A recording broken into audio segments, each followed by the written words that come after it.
অংগনবাদী কৰ্মী সহায়িকাসকলৰ বাবে ভাল খবৰ।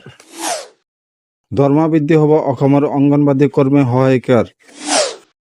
লগতে অংগনবাদী কৰ্মী সহায়িকাসকলক এককালীন আৰ্থিক সাহায্য প্ৰদান কৰা হ'ব। কাৰ্বি আংলঙত জনসভা সম্বোধন কৰি মুখ্যমন্ত্ৰী ডক্টৰ হিমন্ত বিশ্ব শৰ্মাই কয় যে অহা 1 অক্টোবৰৰ পৰা দৰমহা বৃদ্ধি হ'ব। শৰ্মাই কয় যে অংগনবাদী কৰ্মী সহায়িকাসকলৰ দীৰ্ঘদিনৰ আহ্বানৰ প্ৰতি এই সিদ্ধান্ত গ্ৰহণ কৰা হৈছে। ইয়াৰ লগতে শৰ্মাই অংগনবাদী কৰ্মী সহায়িকাসকলক আন্দোলন নকৰিবলৈ কয়। লগতে চৰকাৰৰ এই সিদ্ধান্তৰ দ্বাৰা অংগনবাদী কৰ্মী সহায়িকাসকলৰ মনৰ দুখ কমিব বুলি কয় শৰ্মাই। উল্লেখ কৰা প্ৰয়োজন যে ৰাজ্যৰ হাজাৰ হাজাৰ অংগনবাদী কৰ্মী সহায়িকাই যোৱা কেইবছৰ ধৰি দৰমহা বৃদ্ধিৰ বাবে চৰকাৰক দাবী জনাই আহিছে। আনকি ইয়াৰ বাবে প্ৰতিবাদো কৰি আহিছে। তাৰ মাজতে চৰকাৰৰ এই সিদ্ধান্ত।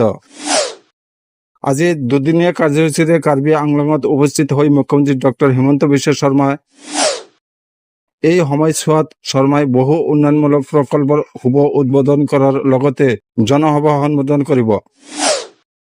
একাধিক কাৰ্যসূচীৰে জিলাখনত উপস্থিত হৈছে শৰ্মা।